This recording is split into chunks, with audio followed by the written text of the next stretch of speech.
महादेव का भले ज्योतिष शास्त्र में आपका स्वागत है। आज का टॉपिक में हम चर्चा करने जा रहे हैं लाल किताब के अंतर्गत चंद्र खाने नंबर 2 पर।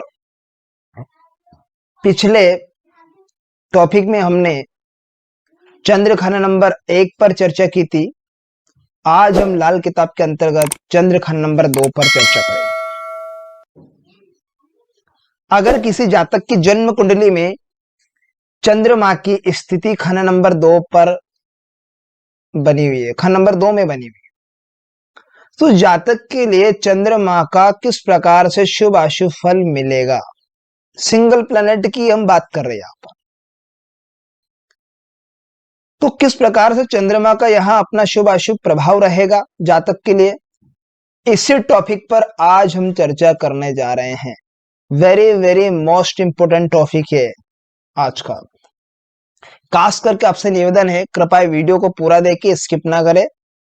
अगर आपने स्किप कर दिया तो बहुत से ऐसे लाल किताब के योग होते, लो होते जो बीच बीच में आते हैं, वो आपसे मिस हो जाएंगे और सटीकता से आप प्रेडिक्शन नहीं कर पाएंगे। तो कृपया वीडियो को पूरा देखें। बढ़ते बिना समय गए फटाफट हमारे टॉपिक की ओर। जैसे कि आप स्क्रीन पर देख पा रहे होंगे कि एक जन्म कुंडली बनी है, टेवा बना है, जो कि लग्न से दूसरे घर में चंद्रमा की स्थिति बनी है, जिसे बोला जाता है धन भाव, कुटुंब, परिवार, तो दूसरे घर। अब यहां पर दूसरा घर किस प्लेनेट का है, तो शुक्र का है, क्योंकि सेकंड भाव में जो वृषभ राशि है, वृषभ राशि के अधिपति शुक्र देव बनते, इस भाव के कारक स्वामी बनते बृहस्पति देव, जो कि आज चंद्रदेव उच्च के होकर बैठे हो सेकंड भाव में। ठीक है, अब इस स्थान पर चंद्र का किस प्रकार से फल रहेगा, तो दूसरे घर में चंद्र क्या हो जाता है, उच्च का हो जाता है सेकंड हाउस में। फलस्वरूप जातक के भाग्य को जगाता है, यहां पर जातक का भाग्य जगाता है, धन संपदा से परिपूर्ण रखता है जातक को, और यह स्थान उच्च का होता है चंद्रमा के लिए, और कारक स्वामी बृहस्पति बनते इस भाव के, जो कि बृहस्पति के होने से पक्का घर होता है बृहस्पति का, तो यहां पर बृहस्पति का ही अच्छा फल प्राप्त होता है अगर यहां पर भी बैठे हुए हो। जातक का भाग्य चमकता है। अब यहां भाग्य की बात क्यों की, क्योंकि 9वें घर का जो कारक स्वामी बनता है, पक्का प्लेनेट बनता है 9th भाव के भाग्य स्थान पर, जहां मैंने टिक मार्क लगा रखा, वो बृहस्पति देव बनते हैं। कौन बनते हैं? बृहस्पति देव। अब ऐसी कंडीशन में यहां पर चंद्रदेव जातक का भाग्य भी चमकाता है, बृहस्पति सहायक देता है। ऐसे में जातक को जो अक्सर देखा जाए बहन नहीं होती, भाई का सुख तो होता है, अवश्य होता है, लेकिन जन्म शुक्ल पक्षी में होता है कि मकान के अंदर मुख्य द्वार से 24 कदम की दूरी पर एक कुआं होगा या तालाब अवश्य रहता है, या नल देख लीजिए, जल स्रोत देख लीजिए। ठीक है, ऊपरी मंजिल पर होता है, जल स्रोत भी होता है, तो और जिसकी वजह से क्या होगा, यहां पर नीचे नल पानी रखने का स्थान अवश्य होता है, और जातक का जो वृद्धा अवस्था होती है वो अच्छे से नहीं कटती है, खराब रहती है वृद्धावस्था। दीर्घायु प्राप्त अर्थात आयु की प्राप्ति करने के लिए मकान की बुनियादी में चांदी का पतरा अवश्य गाड़ना चाहिए। जब भी हम फाउंडेशन बनाते हैं, नींव डालते हैं मकान की, उसमें पुराने चावल चांदी की डिब्बी में बंद करके घर में रखें।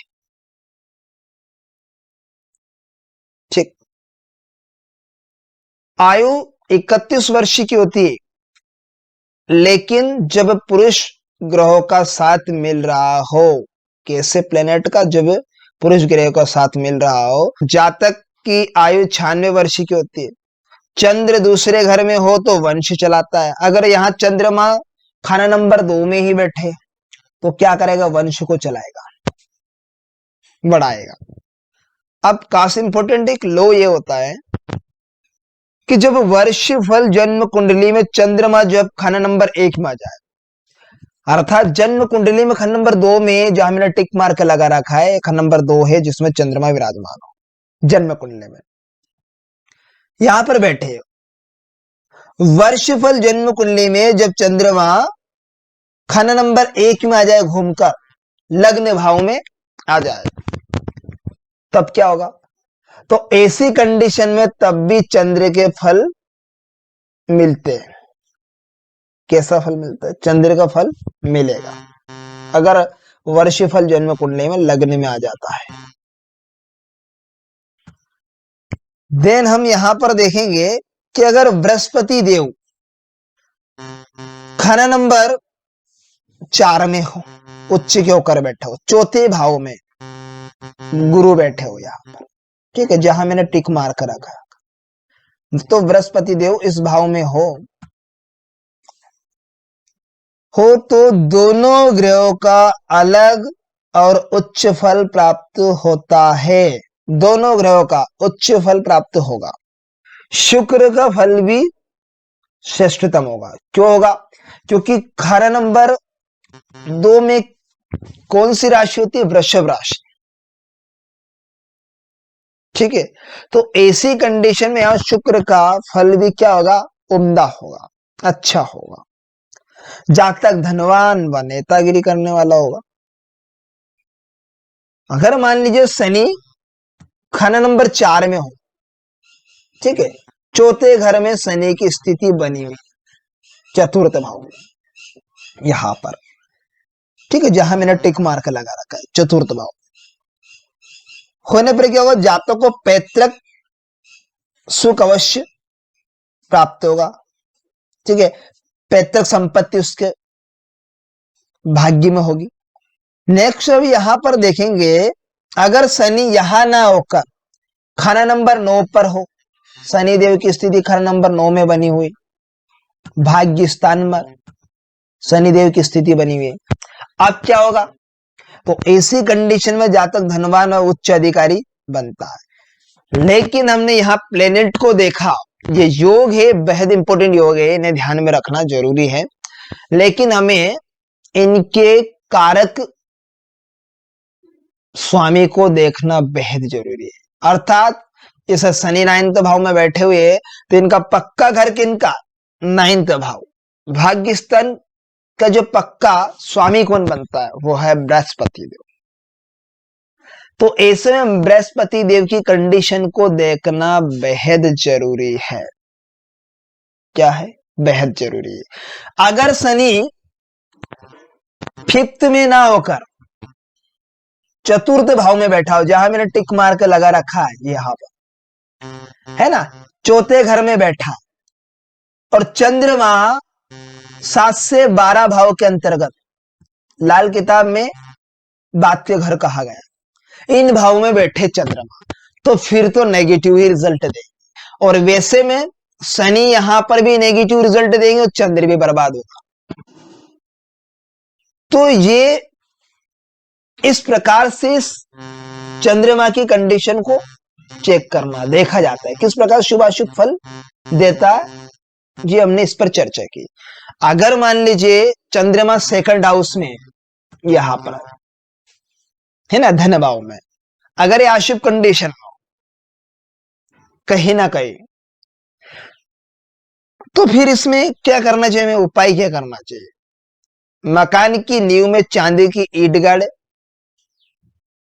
जब भी मकान का निर्माण करवाते हैं, और मां के चरण स्पर्श करके उनका आशीर्वाद। तो ये है चंद्रमा 2 का फल, लाल किताब के अनुसार हमने यहां पर जाना। तो मिलते हैं किसी नेक्स्ट वीडियो में, तब तक के लिए आप मुझे दीजिए इजाजत। नमस्कार मित्रों।